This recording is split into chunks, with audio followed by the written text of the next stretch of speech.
Hello everyone, and welcome back to UFO Evidence, the channel where we dive deep into the most compelling and mysterious sightings from around the globe.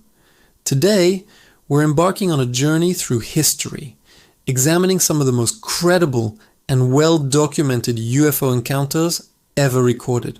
These aren't just blurry photos or fleeting lights. These are cases that have baffled experts, military personnel, and even governments for decades. So, buckle up, keep an open mind, and let's explore the incidents that make even the biggest skeptics pause and wonder. Are we truly alone in the universe? Let's look at the evidence. Our first stop is the year 1947, a pivotal moment in UFO history.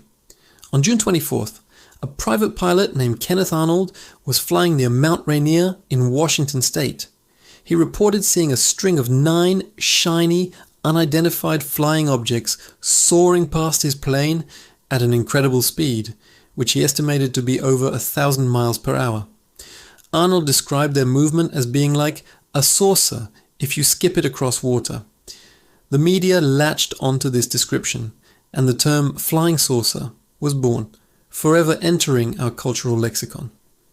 What makes Arnold's sighting so significant is his credibility as an experienced pilot and the detailed, consistent account he provided. There was no physical evidence left behind, but his report kicked off the modern era of ufology and sparked a wave of sightings across the nation. Just a few weeks after the Kenneth Arnold incident, the world's most famous UFO case unfolded, the Roswell incident. In July 1947, a rancher in Roswell, New Mexico, discovered strange debris scattered across his property. The local Air Force base initially issued a press release stating they had recovered a flying disc. The very next day, however, they retracted the statement, claiming the debris was merely from a conventional weather balloon. This sudden reversal fueled decades of speculation and conspiracy theories. Eyewitnesses, including military personnel, later came forward describing unusual materials, metallic foils that were incredibly strong, yet lightweight, and beams with strange hieroglyphic-like markings. Many believe the government recovered not just a craft, but extraterrestrial beings. While the official explanation remains the weather balloon, the Roswell incident is the cornerstone of UFO lore.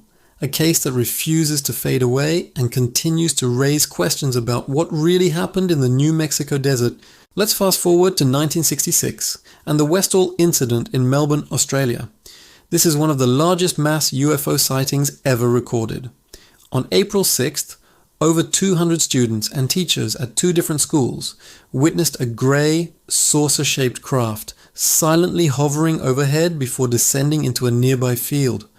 The object was in sight for about 20 minutes. After it shot off at incredible speed, witnesses rushed to the landing site and found a large circular patch of flattened, swirled grass. The event was reported in the news, and multiple independent witnesses gave strikingly similar descriptions of the craft. Despite the sheer number of people who saw it, the official explanation was simply a weather balloon. However, for those who were there, the memory of that silent metallic disc remains a powerful and unexplained event that has bonded a community for over half a century. Now we travel to Belgium in 1989 for a case that involved the military. What's known as the Belgian UFO wave was a series of sightings of large, silent, triangular-shaped UFOs over a period of several months. The most famous event occurred on the night of March 30th, 1990. Hundreds of witnesses on the ground, including police officers, reported seeing these strange triangles. In response, the Belgian Air Force scrambled 2 F-16 fighter jets to investigate. The pilots made radar contact with the objects and attempted to intercept them. For over an hour, the pilots engaged in a cat-and-mouse game. The UFOs displayed flight characteristics that were impossible for any known aircraft, making sudden changes in speed and altitude, from 150 to over 1,000 miles per hour in seconds. The Belgian military was so perplexed that they publicly released their investigation files, including the radar data, making this one of the most well-documented cases involving military engagement with a UFO. To this day, there is no conventional explanation for what those F-16 pilots chased through the night sky. Our next case takes us to Phoenix, Arizona. On March 13, 1997. Known as the Phoenix Lights, this event was witnessed by thousands of people across the state over several hours. The sightings were generally divided into two distinct events. First, a series of lights in a large V formation moved silently across the sky. Later that evening, a separate set of stationary lights appeared in the sky over the city. The governor of Arizona at the time, Fife Symington, initially mocked the incident at a press conference. However, years later, he publicly apologized and admitted that he too had witnessed the massive V-shaped craft, describing it as otherworldly and larger than anything he had ever seen. While the military later claimed the stationary lights were simply flares from a training exercise, that explanation doesn't account for the massive, silent, V-shaped object witnessed by thousands, including an experienced pilot like Symington. The Phoenix Lights remains a profound mystery and a powerful example of a mass sighting that defies simple explanation. Finally, we arrive in the modern era with the 2004 Nimitz incident. This is a game changer because it was documented by highly credible US Navy pilots and advanced sensor equipment. While on a routine training mission off the coast of San Diego, the USS Nimitz Carrier Group detected multiple anomalous aerial vehicles, or AAVs, on radar. These objects were dropping from an altitude of 80,000 feet to just above the ocean in a matter of seconds. FA-18 Super Hornet pilots were sent to investigate. Commander David Fravor and his wingman visually confirmed one of the objects. They described it as a smooth, white, oblong craft with no wings or visible propulsion, about 40 feet long. They called it the Tic Tac.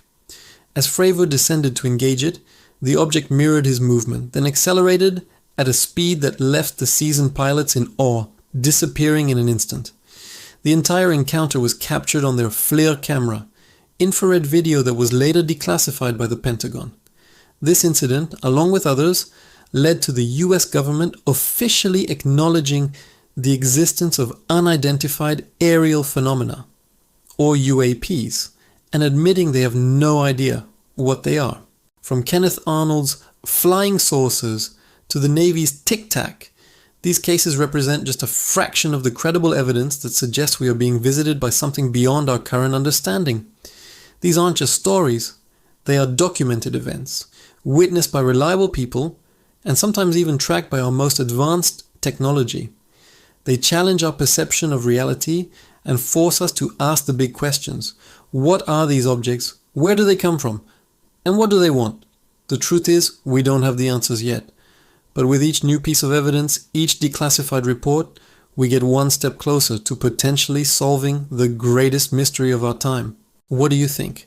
Which case do you find the most convincing? Let us know your thoughts in the comments below.